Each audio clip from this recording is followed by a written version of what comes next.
Hi guys, welcome to my channel. New year, new me. അപ്പോൾ ഈ വീഡിയോയിൽ നമ്മൾ എന്താ നോക്കാൻ പോകുന്നത് പറഞ്ഞു കഴിഞ്ഞാൽ how to do masters in Germany the new BS guide. അപ്പോൾ വീഡിയോ കൊടുക്കുന്ന മുമ്പ് I want tell you that ഞാൻ ഫൈനലി പാസ് ആയിരിക്കുകയാണ് എൻ്റെ മാസ്റ്റേഴ്സ്. ഡിഫൻസ് ഒക്കെ നന്നായിട്ട് പോയി. പിന്നെ ഒരാഴ്ച മുമ്പ് I got my degree certificate. So finally I M A graduate. Video കൊടുക്കുന്ന മുമ്പ് ജസ്റ്റ് ഡിസ്ക്ലെയിമർ. ഇപ്പൊ ഞാൻ പറയാൻ പോകുന്ന ഈ സ്റ്റെപ്സും കാര്യങ്ങളുണ്ടല്ലോ, ഇത് ഒരു ഹാർഡ് ആൻഡ് ഫാസ്റ്റ് റൂൾ ഒന്നും അല്ല. This everything that I say is like എന്റെ ഒപ്പീനിയൻ ബേസ്ഡ് ആണ്. സോ വേറൊരാൾക്ക് വേറൊരു ഒപ്പീനിയൻ ആവാം. This is സോൺലി based on my experience and എന്റെ വ്യൂസ്. അപ്പൊ ഇത് മാറാം. ഇതൊരു സ്ട്രിക്റ്റ് ആയിട്ട് എല്ലാവരും ഇതേ ഫോളോ ചെയ്യാൻ പാടുള്ളൂ എന്നൊന്നുമില്ല. Okay, this just A disclaimer. അപ്പൊ നമുക്ക് കടക്കാം. ഫസ്റ്റ് തിങ് എന്താണ് പറഞ്ഞു കഴിഞ്ഞാൽ, നമ്മൾ ഈ സ്റ്റെപ്സിനൊക്കെ മുമ്പ് എനിക്ക് പറയാനുള്ളത് എന്താ വെച്ച് കഴിഞ്ഞാൽ, നമ്മൾ കോഴ്സ് ചൂസ് ചെയ്യുന്നതാണ്. എസ്പെഷ്യലി ഞാൻ പറയുന്നത് എന്താ വെച്ച് കഴിഞ്ഞാൽ, ഈ ഏജൻസി കൂടെ വരുന്ന ആൾക്കാർ, ഞാൻ അവരെ കുറച്ച് പറയാമെന്ന് വിചാരിക്കേണ്ട. നിങ്ങൾ ഏജൻസിയാണ് എടുക്കുന്നത്, ഐ ഡോണ്ട് സപ്പോർട്ട് ഏജൻസി, നിങ്ങൾക്കറിയാലോ. ഏജൻസിയാണ് എടുക്കണമെങ്കിലും നിങ്ങൾ ആദ്യം കോഴ്സിന് ധാരണ വേണം. അതായത് എങ്ങനെയെങ്കിലും ജർമ്മനിയിൽ വരിക, എന്നിട്ട് ഏജൻസി ഏതെങ്കിലും ഒരു കോഴ്സിൽ കയറ്റി വിട്ടു, ഇവിടെ വന്നു, ഒരു ഐഡിയ ഇല്ല, അങ്ങനെയുള്ളവർക്കാണ് ഞാൻ ഇത് ഉദ്ദേശിക്കുന്നത്. ശ്രദ്ധിക്കുക ഏതാ കോഴ്സ് പഠിക്കുന്നത് പറഞ്ഞിട്ട്. കാരണം കറക്റ്റായിട്ട് അത് മനസ്സിലാക്കുക, ഏത് കോഴ്സിനാണ് ഇവിടെ വരുന്നത്, അതിനെന്താണ് സ്കോപ്പ്, അല്ലെങ്കിൽ നമ്മൾ ഇതിന് മുമ്പ് പഠിച്ചതായിട്ടുള്ള ബന്ധം വല്ലതും ഉണ്ടോ എന്നുള്ള രീതിയിൽ. അപ്പോൾ അത് ശ്രദ്ധിക്കുക. അതാണ് ഫസ്റ്റ് സ്റ്റെപ്സിനൊക്കെ മുമ്പ് നമ്മൾ ചെയ്യേണ്ടത്. നമ്മൾ കോഴ്സ് ഏതാ പഠിക്കാൻ പോകുന്നത് എന്നുള്ളതിൻ്റെ ഒരു ധാരണ വേണം. ഏതെങ്കിലും ഒരു കോഴ്സ് ഇങ്ങനെ കയറി വന്നിട്ട് കുറെ ബുദ്ധിമുട്ടുന്ന ആൾക്കാരുണ്ട്. കാരണം അവർ മുമ്പ് പഠിച്ചതായിട്ട് യാതൊരു ബന്ധവുമില്ല. പിന്നെ പൊതുവെ എനിക്കറിയില്ല, അങ്ങനെ കുറെ പേര് ഇങ്ങനെ ബുദ്ധിമുട്ട് കാണാൻ പറ്റും. സോ അത് ആദ്യം ശ്രദ്ധിക്കുക. ഓക്കെ, ഇതാണ് ഏറ്റവും ഫസ്റ്റ് സ്റ്റെപ്പ് നിങ്ങൾ ചെയ്യുന്നത്. ഞാൻ പറയാന്ന് വെച്ചാൽ, നമ്മുടെ ഈ ചാനലില് സ്റ്റെപ്പ് ബൈ സ്റ്റെപ്പ് ഗൈഡ് ഉണ്ട്, എങ്ങനെയാണ് മാസ്റ്റേഴ്സിന് അപ്ലൈ ചെയ്യാന്നുണ്ട്. ഈസി ആയിട്ട് അപ്ലൈ ചെയ്ത് വരാവുന്നതേ ഉള്ളൂ. ഏജൻസിയുടെ ആവശ്യമില്ല. ഇനി എങ്ങാനും ഏജൻസി കൂടെയാണ് വരുന്നത് എന്നാൽ അറ്റ്ലീസ്റ്റ് നമ്മൾ ഇഷ്ടമുള്ള കോഴ്സസ് അല്ലെങ്കിൽ ഒരു ധാരണ വേണം കോഴ്സിന്. ഓക്കെ, നമുക്ക് ഇനി സ്റ്റെപ്സിലേക്ക് കാണാം. Step 1, make A plan. എന്താണ് ഈ പ്ലാൻ? നമ്മൾ ജർമ്മനിയിൽ വന്നു കഴിഞ്ഞാൽ ഒരു കോഴ്സ് നമുക്ക് കിട്ടി, അഡ്മിഷൻ കിട്ടി, നമ്മൾ വന്നു കഴിഞ്ഞാൽ ഫസ്റ്റ് തിങ് നമ്മൾ എന്താ ചെയ്യേണ്ടതെന്ന് വെച്ച് കഴിഞ്ഞാൽ, ഒരു പ്ലാൻ ഉണ്ടാക്കുക. എന്ത് പ്ലാന്? എത്ര സബ്ജക്ട്സ് ഉണ്ട്, ഞാൻ എങ്ങനെയാണ് ഇത് കംപ്ലീറ്റ് ചെയ്യാൻ പോകുന്നത്, ഏതൊക്കെയാണ് സബ്ജക്ട്സ് ബുദ്ധിമുട്ട് എന്നുള്ളത് ഒരു പ്ലാൻ. അതായത് വിന്റർ സെമിസ്റ്ററിൽ മാത്രമുള്ള കുറച്ച് കോഴ്സസ് ഉണ്ടാവും, അത് നോട്ട് ചെയ്ത് വെക്കുക. മാൻഡേറ്ററി കോഴ്സസ് ഉണ്ടാവും, അതായത് എന്തായാലും ഈ കോഴ്സസ് എല്ലാം തീർക്കണം എന്ന് ഒരു സംഭവം ഉണ്ടാവും. എലക്ടീവ് കോഴ്സസ് ഉണ്ടാവും, വളരെ ബുദ്ധിമുട്ടായിട്ടുള്ള കോഴ്സസ് ഉണ്ടാവും, ഓറൽ എക്സാംസ് ഉണ്ടാവും, സെമിനാർസ് ഉണ്ടാവും, പ്രസന്റേഷൻസ് ഉണ്ടാവും. അപ്പോൾ ഇതിനെ കുറിച്ചൊക്കെ ഒരു ഐഡിയ പറഞ്ഞു നമുക്ക്. അപ്പോൾ എങ്ങനെ ചെയ്യാം? ജസ്റ്റ് നമ്മുടെ കോഴ്സ്, നമ്മൾ ജർമ്മനിയിൽ വന്നതും നമ്മൾ സീനിയേഴ്സിന്റെ ആയിട്ട്, ഒരു സീനിയർ ആയിട്ട് ആരുടെങ്കിലും ആയിട്ട് സംസാരിച്ചിട്ട്, കോഴ്സിന്റെ ക്ലീൻ ആയിട്ട് ഉണ്ടാവും വെബ്സൈറ്റിൽ കോഴ്സ് കാറ്റലോഗ് എന്തൊക്കെ ഉണ്ട് എന്നുള്ള പരിപാടിയൊക്കെ, ഫ്ലയേഴ്സ് ഒക്കെ. അപ്പൊ അത് നോക്കിയിട്ട് ജസ്റ്റ് നമുക്കൊരു ധാരണ വേണം, എത്ര സബ്ജക്ട്സ് ഉണ്ട്, എത്ര ക്രെഡിറ്റ് ആണ്, പിന്നെ ഇതിൽ ഏതൊക്കെയാണ് വിന്റർ സെമിസ്റ്ററിൽ മാത്രമുള്ളത്, ഏതൊക്കെയാണ് മാൻഡേറ്ററി ആയി കംപ്ലീറ്റ് ചെയ്യുന്നത്, അങ്ങനത്തെ ഒരു പരിപാടി. ഓക്കെ, അതിനൊരു പ്ലാൻ മേക്ക് ചെയ്യുക. എന്നിട്ട് സീനിയേഴ്സ് ആയിട്ട് സംസാരിച്ചിട്ട് ഏതൊക്കെ കോഴ്സ് ബുദ്ധിമുട്ടാണ്, ഏതൊക്കെ കോഴ്സ് ഇത്തിരി ശ്രദ്ധിക്കണം, അതൊക്കെ നോട്ട് ചെയ്ത് വെക്കുക. ഓക്കെ, ഇതാണ് വളരെ ഇമ്പോർട്ടൻ്റ് ആയിട്ടുള്ള കാര്യം. എല്ലാവരും, ഞാൻ ഉൾപ്പെടെ ജർമ്മനിയിൽ വന്നതും ഫസ്റ്റ് ആലോചിക്കുന്നത് എങ്ങനെ പാർട്ട് ടൈം കിട്ടുന്നതാണ്. എനിക്ക് മനസ്സിലാവും, ലോൺസ് അടച്ച് തീർക്കാനുണ്ടാവും, പരിപാടികളുണ്ട്, ഞാൻ അതിലേക്ക് വരാം. പക്ഷെ അതിനു മുമ്പ് നമ്മൾ ചെയ്യേണ്ടത് പ്ലാൻ ഉണ്ടാക്കുക തന്നെയാണ്. ഓക്കെ, എന്നിട്ട് നമ്മളൊരു കുറച്ച് സബ്ജക്ട്, അതായത് ഓരോ സെമിസ്റ്ററിലും എത്ര സബ്ജക്ട് എടുത്ത് പഠിക്കണം എന്നുള്ള ഒരു ധാരണ നമുക്ക് വേണം. അപ്പൊ ബ്രോ, നിങ്ങളൊരു സജഷൻ പറഞ്ഞു കഴിഞ്ഞാൽ, എന്റെ എപ്പോഴും സജഷൻ സ്റ്റാർട്ട് വിത്ത് 4 സബ്ജക്ട്സ്. ഒരുപാട് സബ്ജക്ട്സ് എടുത്ത് കൂട്ടുകയല്ല, 4 സബ്ജക്ട് എടുക്കുക. ഈ 4 ഫസ്റ്റ് സെമിസ്റ്ററിൽ. ഓക്കെ, ഈ 4 സബ്ജക്ട് എങ്ങനെയായിരിക്കണം? ഒന്ന് നല്ല ബുദ്ധിമുട്ടുള്ള ഒരു സബ്ജക്ട്, ഒന്ന് കുറച്ച് മീഡിയം ആയിട്ടുള്ള, ഒരു 2 ലൈറ്റ് സബ്ജക്ട്, അങ്ങനെ ഒരു വേരിയും 3 to 4 4 എന്നല്ല പറഞ്ഞ 3 to 4 സബ്ജക്ട്സ് ആദ്യത്തെ സെമിസ്റ്ററിൽ എടുക്കുക. ഇതാണ് എന്റെ ഒരു അഭിപ്രായം. അതിൽ ഒരു ടഫ് സബ്ജക്ട്സ്, ബാക്കിയുള്ളത് കുറച്ച് ഒരു മീഡിയം അങ്ങനെ ഉള്ള ഒരു സബ്ജക്ട്സ് എടുക്കുക. 4 സബ്ജക്ട്സ് ഫസ്റ്റ് സെമിസ്റ്ററിൽ കംപ്ലീറ്റ് ചെയ്യാൻ നോക്കുക.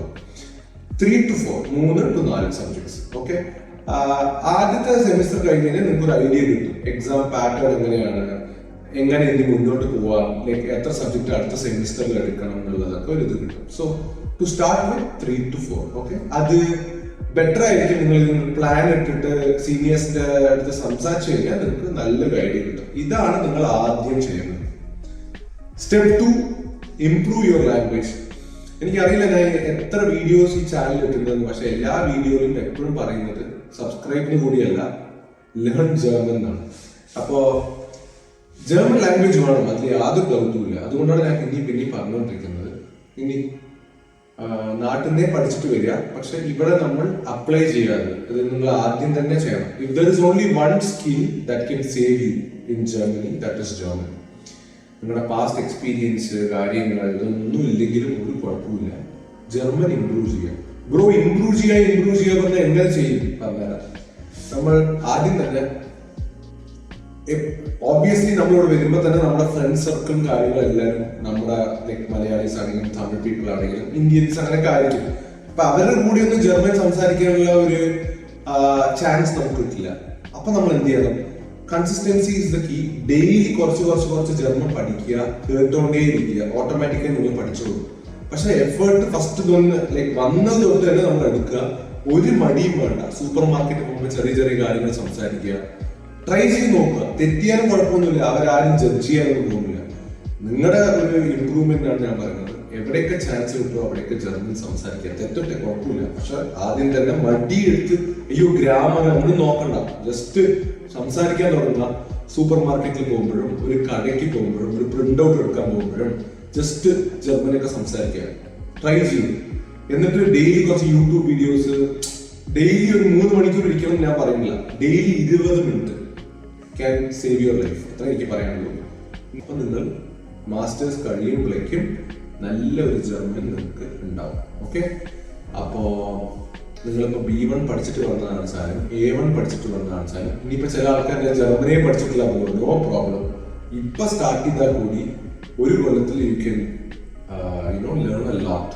പക്ഷെ നിങ്ങൾ ഐ തിങ്ക് ലാംഗ്വേജിൽ നമ്മൾ എത്ര തന്നെ ഗ്രാമർ പഠിച്ചിട്ട് എന്തൊക്കെ ചെയ്താലും നമ്മൾ സംസാരിക്കുമ്പോഴേ കൂടുതൽ നമ്മൾ പഠിക്കുള്ളൂ. ഇപ്പൊ നിങ്ങൾക്ക് മനസ്സിലാവും, ഇവിടെ ലോക്കലായിട്ട് വരുന്ന ആൾക്കാരുണ്ട് പുറത്തുനിന്നൊക്കെ. അപ്പൊ അവരൊന്നും ഈ ഗ്രാമർ പഠിച്ചിട്ടൊന്നല്ല വരുന്നത്. അവരിങ്ങനെ വന്ന് സംസാരിച്ച് സെറ്റാക്കുന്ന ആൾക്കാരുണ്ട്.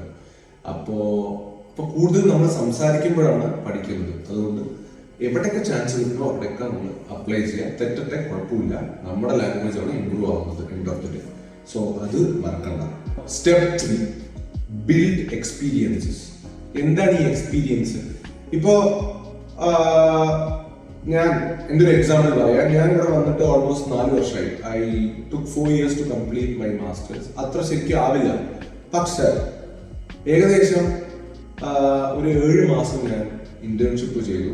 ഒരു 7 മാസം ഞാൻ എൻ്റെ മാസ്റ്റർ തീസിസ് ചെയ്തു ഒരു കമ്പനിയിൽ. അപ്പോൾ 7 ഓൾമോസ്റ്റ് 1.5 years.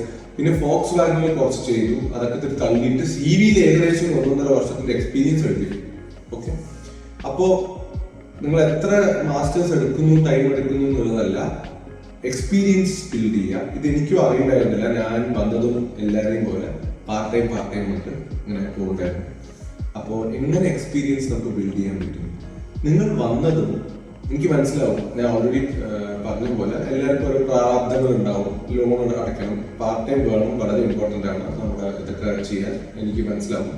പക്ഷെ try to get a working student as soon as you reach here. നിങ്ങൾ ഏതെന്നെ ആയിക്കോട്ടെ, വർക്കിംഗ് സ്റ്റുഡൻറ് എന്ന് പറഞ്ഞൊരു സാധനം നോട്ട് ചെയ്ത് വെക്കുക. അതായത് 20 hours, almost 20 hours a week ചെയ്യുന്ന പോലെ. ഈ വർക്കിംഗ് സ്റ്റുഡൻറ്റിന്റെ ഗുണം എന്താ അറിയാമോ? നിങ്ങളിപ്പോൾ ഒരു സിറ്റിയിൽ പോയി, ലെറ്റ്സ് സേ ഫോർ എക്സാമ്പിൾ കെമിനിറ്റ്സിലാണ് നിങ്ങൾ വന്നിരിക്കുന്നതെന്ന് വെക്കുക. ഇവിടെയുള്ള കമ്പനികൾ കൂടുതലും ഇവിടെ പഠിക്കുന്ന ആൾക്കാർക്ക് പ്രിഫറൻസ് കൊടുക്കുള്ളൂ.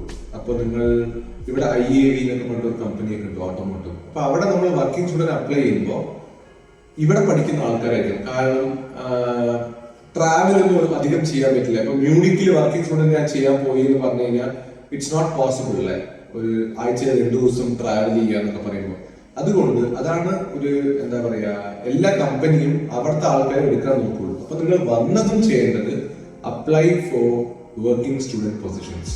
വർക്കിംഗ് സ്റ്റുഡന്റ് എന്ന് കൊടുത്താൽ മതി. ഇൻഡീഡ്, സിങ്, അതൊക്കെ ഉണ്ട്, കുറെ വെബ്സൈറ്റ്സ് ഉണ്ട്. അതിൽ പോയിട്ട് വർക്കിംഗ് സ്റ്റുഡന്റിന് അപ്ലൈ ചെയ്യും. ബ്രോ എനിക്ക് എക്സ്പീരിയൻസ് ഒന്നുമില്ല, ഒന്നും വേണ്ട, നിങ്ങളുടെ ടൈം മാത്രം മതി. ജസ്റ്റ് കുറച്ച് മെനക്കെടുക, എല്ലാ ദിവസവും കുറച്ച് നേരം ഇരുന്നിട്ട് വർക്കിംഗ് സ്റ്റുഡന്റ് വന്നതും അപ്ലൈ ചെയ്യാൻ തുടങ്ങണം. എന്ത് വേണം, ഒരേ ഒരു CV മതി. CV ക്രിയേറ്റ് ചെയ്യുക. CV ഒന്നും വേണ്ട, എന്താ പഠിച്ചോണ്ട്, ബാച്ചിലേഴ്സ് എന്താ പഠിക്കുന്നത്, മാസ്റ്റേഴ്സ് എന്താ പഠിക്കുന്നത്, അത് കഴിഞ്ഞിട്ട് ബാച്ചിലേഴ്സിൽ എന്താ പഠിച്ചത്, എന്തെങ്കിലും പ്രൊജക്റ്റോ എന്തെങ്കിലും ചെയ്തിരുന്നു, അങ്ങനെ ഒരു CV, ഒരു 1 പേജ് CV, എന്തൊക്കെ സ്കിൽസ് ഉണ്ട്, കുറച്ചിങ്ങനെയൊക്കെ എഴുതുക. എന്നിട്ട് അപ്ലൈ ചെയ്യും. അപ്ലൈ ചെയ്ത് കഴിഞ്ഞാൽ നമുക്ക് വർക്കിംഗ് സ്റ്റുഡന്റ് കിട്ടിക്കഴിഞ്ഞാൽ കുറെ ഗുണങ്ങളുണ്ട്. ഒന്ന്, നമുക്ക് നല്ലൊരു എക്സ്പീരിയൻസ് കിട്ടും. ചുമ്മാ ഒരു പാർട്ട് ടൈം പോയി കഴിഞ്ഞാൽ, നിങ്ങൾ ആമസോണിൽ പോയി അല്ലെങ്കിൽ ഏതെങ്കിലും ഒരു അതേപോലത്തെ ഒരു കമ്പനിയിൽ പോയി, അതൊന്നും നമ്മുടെ CV ഇടാൻ പറ്റില്ലല്ലോ. പക്ഷെ ഈ വർക്കിംഗ് സ്റ്റുഡന്റ് പറഞ്ഞാൽ നിങ്ങൾ പഠിച്ചത് ബന്ധപ്പെട്ടാണ്. സോ വർക്കിംഗ് സ്റ്റുഡന്റിന്റെ ഗുണം, നിങ്ങൾ അവിടെ തന്നെ വർക്കിംഗ് സ്റ്റുഡന്റ് എക്സ്പീരിയൻസ്. രണ്ടാമത് അവിടെ തന്നെ ഇന്റേൺഷിപ്പ് ആയിട്ട് കൺവേർട്ട് ചെയ്യുക, അതിനെ പിന്നെ തീസിസ് ആയിട്ട് കൺവേർട്ട് ചെയ്യുക, അതിന് ഒരു ഫുൾ ടൈം. അപ്പൊ ഇത്രയും ചെയ്യുമ്പോഴേക്കും നിങ്ങൾക്ക് ഏകദേശം ഒരു I don't know 1 year experience, 1.5 years experience ആവും. അവിടെ തന്നെ എടുക്കാനുള്ള ചാൻസ് കൂടുതലാണ്. എല്ലാ കമ്പനിയിലും എടുക്കും എന്നെല്ലാം പറയണം, പക്ഷെ ഒരു പോസിബിലിറ്റി ഉണ്ട്. ഈ കമ്പനിയിൽ എടുത്തില്ലെങ്കിലും ഈ എക്സ്പീരിയൻസ് വെച്ച് കുറെ കമ്പനികളിൽ കിട്ടും. അതുകൊണ്ട് എല്ലാവരും ആദ്യം ഇവിടെ വന്നതും തന്നെ വർക്കിംഗ് സ്റ്റുഡന്റ് പൊസിഷൻസ് അപ്ലൈ ചെയ്യാൻ നോക്കുക. ഓക്കെ, ഞാൻ ഒന്നും കൂടി എന്തുകൊണ്ടാണ് പറയുന്നത് വെച്ച് കഴിഞ്ഞാൽ, വർക്കിംഗ് സ്റ്റുഡന്റില് ഏത് സിറ്റിയിലാണോ നിങ്ങൾ ഉള്ളത് ആ സിറ്റിയിലുള്ള കമ്പനിയിൽ അപ്ലൈ ചെയ്താൽ കൂടുതൽ ചാൻസസ് ആണ്. കമ്പനിക്കാർ ചുറ്റുമുള്ള അടുത്തുള്ള സ്റ്റുഡൻസിനെ കൂടുതലും എടുക്കുള്ളൂ. പിന്നെ നിങ്ങളുടെ വിസ എക്സ്റ്റൻഷൻ ആയാലും അത്യാവശ്യം നല്ല കാശും കിട്ടും. എൻ്റെ അഭിപ്രായത്തിൽ you get paid more. Like നിങ്ങളുടെ കമ്പനിയിൽ വർക്കിംഗ് സ്റ്റുഡൻറ് ചെയ്യുമ്പോൾ നിങ്ങൾക്ക് അവർലി വേജ് കൂടുതലാണ് നിങ്ങൾ സാധാരണ ഒരു പാർട്ട് ടൈം ചെയ്യുന്നതിനെക്കാട്ടും. അതുകൊണ്ടാണ് ഞാൻ ഇത്രയും സ്ട്രെസ് ചെയ്യുന്നത്. ഓക്കെ, വർക്കിംഗ് സ്റ്റുഡന്റ് അല്ലാതെ ഒരു ഓപ്ഷൻ എന്താ വെച്ച് കഴിഞ്ഞാൽ ഹീവി ജോബ്സ്. ഞാൻ അതിനെ കുറിച്ച് മുമ്പ് പറഞ്ഞിട്ടുണ്ട്, അറിഞ്ഞിട്ടില്ലെങ്കിൽ ഞാൻ പറയാം. ഹീവി എന്ന് പറഞ്ഞു കഴിഞ്ഞാൽ നമ്മുടെ പ്രൊഫസേഴ്സിന്റെ അണ്ടറിൽ വർക്ക് ചെയ്യും. അവർ കുറച്ച് റിസർച്ച് ടോപ്പിക്സ് ഒക്കെ തരും, അങ്ങനത്തെ കുറച്ച് പരിപാടികളൊക്കെ 10 to 15 hours 20 hours നമുക്ക് വർക്ക് ചെയ്യാൻ പറ്റും. ഇതിന്റെയും ഗുണം അതാണ്, നിങ്ങളെ CV ഇടുമ്പോൾ ഇതിനൊക്കെ നിറയെ വാല്യൂസ് ഉണ്ട്. നമ്മൾ ഇതൊക്കെ ഇടുമ്പോൾ മീൻസ് ഇതിന്റെയൊക്കെ വാല്യൂ കൂടും ഈ എക്സ്പീരിയൻസിന്റെ ഒക്കെ. ഹീവി ജോബ് എന്നൊക്കെ പറഞ്ഞു കഴിഞ്ഞാൽ, കാരണം നിങ്ങൾ പഠിച്ചതിന് ബന്ധപ്പെട്ടാണ് എന്തോ ചെയ്യുന്നത് അല്ലേ. അപ്പോൾ ബിൽഡ് എക്സ്പീരിയൻസ് എന്നുള്ള കാറ്റഗറിയിൽ ഞാൻ പറയുന്നത് അതാണ്. കൂടുതൽ ഇങ്ങനെ സ്റ്റാർട്ട് ചെയ്യുക. എന്നിട്ട് നിങ്ങൾ, ഞാൻ പറയാന്ന് വെച്ചാൽ U shouldn't give up. Part ടൈമേ ചെയ്യാൻ പാടില്ല, അങ്ങനെയല്ല. നമുക്ക് എല്ലാവർക്കും പാർട്ട് ടൈം വേണം നമ്മളിവിടെ ബിൽസ് ഒക്കെ അടയ്ക്കാൻ. ഇത് അപ്ലൈ ചെയ്യൂ, പാരലലായിട്ട് പാർട്ട് ടൈമും അപ്ലൈ ചെയ്യൂ. അതായിരിക്കും ചിലപ്പോൾ ആദ്യം കിട്ടുന്നത്, അത് പൊയ്ക്കോളൂ. പക്ഷെ ഇത് കിട്ടിയാൽ പിന്നെ ഇതിൽ സ്റ്റിക്ക് ഓൺ ചെയ്യാം. ഞാൻ ചെയ്ത മിസ്റ്റേക്ക് അതാണ്, എനിക്കത് അറിയില്ലായിരുന്നില്ല. കുറെ കഴിഞ്ഞിട്ടാണ് ഈ വർക്കിംഗ് സ്റ്റുഡന്റ് പരിപാടിയൊക്കെ എനിക്ക് മനസ്സിലാവുന്നത്. അപ്പൊ ഞാൻ വർക്കിംഗ് സ്റ്റുഡന്റ് ഒന്നും അപ്ലൈ ചെയ്തിട്ടില്ല ഇതുവരെ. ഞാൻ ഫസ്റ്റ് ഡേ ഇന്റേൺഷിപ്പിനെ ചെയ്തത്, അതുമ്പോഴേക്കും എന്റെ സബ്ജക്ട്സ് ഒക്കെ കഴിഞ്ഞിട്ടുണ്ടായിരുന്നു. So almost. അപ്പോൾ വർക്കിംഗ് സ്റ്റുഡന്റ് ഭയങ്കര അണ്ടർ റേറ്റഡ് ഒരു സംഭവമാണ്. വലിയ വലിയ കമ്പനീസ്, മെർസിഡീസ്, BMW, അങ്ങനത്തെ എല്ലാ കമ്പനിയിലും വർക്കിംഗ് സ്റ്റുഡൻസ് പൊസിഷൻസ് ഉണ്ട്. അത് നിങ്ങൾ അവരുടെ കമ്പനി വെബ്സൈറ്റിൽ പോയി അപ്ലൈ ചെയ്യുക. ഞാൻ പറഞ്ഞ പോലെ ഏത് സിറ്റിയാണോ നിങ്ങൾ ഉള്ളത്, നിങ്ങളുടെ യൂണിവേഴ്സിറ്റി അതിന്റെ അടുത്തുള്ള സിറ്റി അല്ലെങ്കിൽ ആ സിറ്റി തന്നെ അപ്ലൈ ചെയ്യാൻ നോക്കുക. അപ്പൊ your chances are more. Okay, step 3 കഴിഞ്ഞു. Step 4 enjoy the process. ഈ എൻജോയ് ദ പ്രോസസ് പറഞ്ഞാൽ എന്താ വെച്ച് കഴിഞ്ഞാൽ, നമ്മുടെ ഈ മാസ്റ്റേഴ്സ് പഠിച്ചുകൊണ്ടിരിക്കുമ്പോൾ നമുക്ക് ഒരുപാട് പ്രശ്നങ്ങൾ വരും. നിങ്ങൾ ചിലപ്പോൾ സബ്ജക്ട്സിൽ തോറ്റു പോകാനുള്ള സാധ്യതയുണ്ട്. നമ്മളൊന്നും പ്ലാൻ ചെയ്ത പോലെ നടക്കില്ല. So it's A journey. High points ഉണ്ടാവും, ലോ പോയിന്റ്സ് ഉണ്ടാവും. അപ്പൊ ഇതൊക്കെ നമ്മൾ മനസ്സിലാക്കേണ്ടത് എന്താ വെച്ച് കഴിഞ്ഞാൽ, എല്ലാവരുടെയും ഇങ്ങനെയൊക്കെ തന്നെയാണ് ജേർണി. ഇറ്റ്സ് നോട്ട് ലൈക്ക് അങ്ങനെ പോകുന്നതല്ല. കുറെ താഴ്ചകൾ ഉണ്ടാവും, ഇതുണ്ടാവും. അപ്പോൾ ഡു നോട്ട് കമ്പയർ, അത്ര എനിക്ക് പറയാനുള്ളൂ. ഇപ്പൊ എനിക്കൊരു സ്വഭാവം ഉണ്ടായിരുന്നു, അയ്യോ അവന് അതിന് കിട്ടി, അവന് ഇത്രയും നല്ല കമ്പനിയിൽ കിട്ടി, അവന് ജോലി കിട്ടി, നമുക്ക് എന്താ ഒന്നും കിട്ടാത്തത്. ഓരോ ആൾക്കാരുടെ ലൈഫും ഡിഫറെന്റ് ആണ്. നമുക്ക് ആകെ ചെയ്യാൻ പറ്റുന്നത് നമ്മൾ വർക്ക് ചെയ്യുക. നിങ്ങളുടെ ടൈം വരുമ്പോൾ നിങ്ങൾക്ക് കിട്ടും. So enjoy the process, it's A journey. അതിൽ അപ്സ് ആൻഡ് ഡൗൺസ് ഉണ്ടാവും. നെവർ ഗിവ് അപ്പ്, അത്രേ എനിക്ക് പറയാനുള്ളൂ. തോറ്റുപോകുന്ന സാധ്യത, ഞാൻ പറഞ്ഞ പോലെ തോറ്റുപോകുന്ന പരിപാടികൾ ഉണ്ടാവുമായിരിക്കും സബ്ജക്റ്റിൽ. It's okay. പാർട്ട് ടൈം കിട്ടാതെ ഇങ്ങനെ കുറേ പ്രശ്നങ്ങൾ സമയം ഉണ്ടാവും, അങ്ങനെയൊക്കെ ഉണ്ടാവും. ഓക്കെ, ഇറ്റ്സ് നോർമൽ എന്നാണ് ഞാൻ പറയാൻ ഉദ്ദേശിക്കുന്നത്. ഒരിക്കലും കമ്പയർ ചെയ്യരുത്. അവൻ അങ്ങനെയാണല്ലോ, നമുക്ക് എന്താ കിട്ടാത്തത്. നിങ്ങളുടെ ടൈം വരുമ്പോൾ നിങ്ങൾക്ക് കിട്ടും. അപ്പോൾ ഇപ്പൊ ഈ വീഡിയോ എടുക്കുമ്പോൾ I am still A graduate, അത്രേ ഉള്ളൂ. എനിക്ക് ജോലിയൊന്നും കിട്ടിയിട്ടില്ല. ഞാൻ ജോലിക്ക് അപ്ലൈ ചെയ്യാൻ തുടങ്ങിയിട്ടേ ഉള്ളൂ.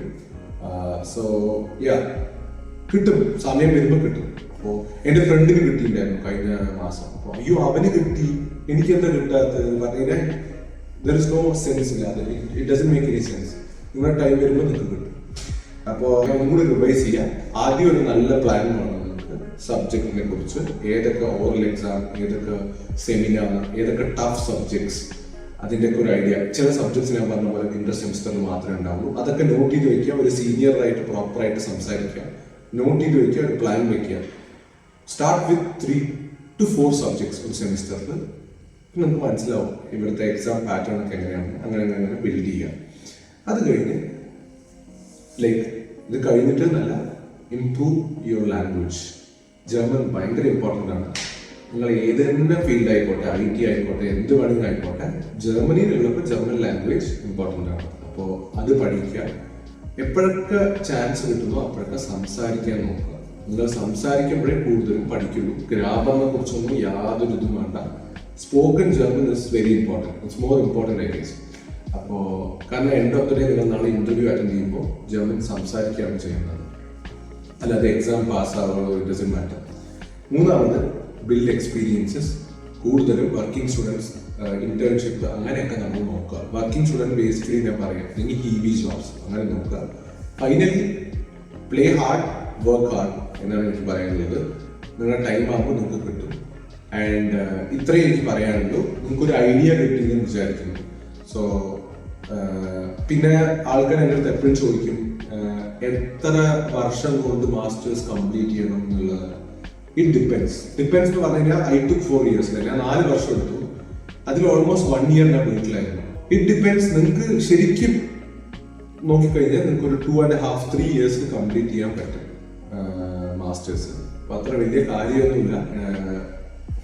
ഇങ്ങനെ സ്റ്റെപ്പ് ബൈ സ്റ്റെപ്പ് പ്രോസസ് ചെയ്ത് കഴിഞ്ഞാൽ മാസ്റ്റേഴ്സ് വളരെ നല്ലൊരു എക്സ്പീരിയൻസ് ആയിരിക്കും. നിങ്ങൾ പഠിച്ചു കഴിയുമ്പോൾ തന്നെ നിങ്ങൾക്ക് നല്ലൊരു ലാംഗ്വേജും സ്കില്ലും ഉണ്ടാവും, നല്ലൊരു എക്സ്പീരിയൻസും ഉണ്ടാവും. അപ്പൊ ഈ പഠിക്കുമ്പോഴേ ഇതൊക്കെ പറ്റുള്ളൂ. Once you are not a student, working student positions ഒന്നും കിട്ടില്ല നമുക്ക്. അപ്പോൾ മാക്സിമം നമ്മൾ ഫസ്റ്റ് പ്രയോറിറ്റി ഇങ്ങനെ വർക്കിംഗ് സ്റ്റുഡൻറ് പൊസിഷൻസിൽ കൊടുക്കുക, റാദർ ദാൻ ഈ ആമസോണോ അങ്ങനെയൊക്കെ പോകുന്നതിനെക്കാട്ടിലും. ഇതാണ് sustainable and it will add more value to your portfolio. And ഇത്രയും പറഞ്ഞുകൊണ്ട് ഞാൻ എൻ്റെ വാക്കുകൾ ചുരുക്കുന്നില്ല. എനിക്ക് ഒരു കാര്യം കൂടി പറയാനുണ്ട്. ഈ കൊല്ലം എൻ്റെ plan is to make more videos. എപ്പോഴും പറയണ പോലെ തന്നെ, പക്ഷെ ഞാൻ ഈ കൊല്ലം എന്തായാലും ചെയ്തിരിക്കും. എല്ലാ ആഴ്ചയും ഓരോ വീഡിയോ വരും. ആൻഡ് ദ തിങ് ഇസ്, ഇന്നുകൊണ്ട് നമ്മൾ എൻ്റെ ചാനലിൽ 2 ടൈപ്പ് ഓഫ് പ്ലേലിസ്റ്റ് നിങ്ങൾ കാണും. One is related to subjects. ഇപ്പോൾ പറയുന്ന പോലെ ജർമ്മനിയിൽ all the subjects and all. Another is not related to German stuff or subjects, but it will be based on slow living. നിങ്ങൾ സ്ലോ ലിവിംഗ് യൂട്യൂബിൽ search ചെയ്ത് നോക്കൂ, നിങ്ങൾക്ക് മനസ്സിലാവും. ജസ്റ്റ് നമ്മൾ ഈ സോഷ്യൽ മീഡിയ ഒക്കെ ഒന്ന് ഒഴിവാക്കിയിട്ട് വി ആർ ലിവിങ്. അങ്ങനെ എനിക്ക് എൻ്റെ ചാനലിൽ കുറച്ച് പോർഷൻസ് ഓഫ് ആൾക്കാരെങ്കിലും അതൊക്കെ ഒന്ന് പഠിപ്പിക്കണമെന്നുണ്ട്. ഞാനത് സ്റ്റാർട്ട് ചെയ്തു. അപ്പൊ അത് ബേസ് ചെയ്തിട്ടുള്ള വീഡിയോസും ഇനി തൊട്ട് ഈ ചാനലിൽ വരുന്നതായിരിക്കും. എന്നോട് പറയാം, സ്ലോ ലിവിംഗ് എന്നാണ്. നിങ്ങൾ യൂട്യൂബിൽ സെർച്ച് ചെയ്താൽ മനസ്സിലാവും. നമ്മുടെ ഈ ഇത്രയും ഡിസ്ട്രാക്ഷൻസ് ഉള്ള ഈ ലോകത്ത് it is very difficult to, it is really challenging to walk distraction free. അപ്പോ നമ്മൾ so the whole idea is, എൻ്റെ വ്യൂസും എൻ്റെ അഭിപ്രായവും ഞാൻ കുറച്ച് ആൾക്കാർ അറ്റ്ലീസ്റ്റ് ഈ കാണുന്ന എൻ്റെ ഇതിന് മുമ്പത്തെ വീഡിയോ നിങ്ങൾ കണ്ടിട്ടുണ്ടെങ്കിൽ കാണാം. അത് ബേസ് ചെയ്തിട്ടാണ് I really want to make more videos on ആ ഒരു നീഷ്, അല്ലെങ്കിൽ ആ ഒരു സംഭവം, distraction free, social media detox, അല്ലെങ്കിൽ സോ ബേസിക്കലി സ്ലോ ലിവിങ്. അപ്പോൾ അങ്ങനത്തെ വീഡിയോസ് നിങ്ങൾ ഇൻട്രസ്റ്റഡ് ആണെങ്കിൽ അങ്ങനത്തെ വീഡിയോസ് ഇനി തൊട്ട് വരുമായിരിക്കും. ആൻഡ് ഓൾസോ നമ്മുടെ ജർമ്മനി ഇൻ്റർവ്യൂസ് ആൻഡ് പ്രോസസ്സിനെ കുറിച്ച് വരുന്നു. ഇത്രയും പറഞ്ഞുകൊണ്ട് ഞാൻ എൻ്റെ വാക്കുകൾ ചുരുക്കുകയാണ്. അൺടിൽ നെക്സ്റ്റ് ടൈം എന്ന് ഞാൻ പറയില്ല, next week. This is Hariram Hariram, ആദ്യമായിട്ടാണ് എൻ്റെ പേര് പറയുന്നത് ചാനലിൽ. Bicep money signing off. By.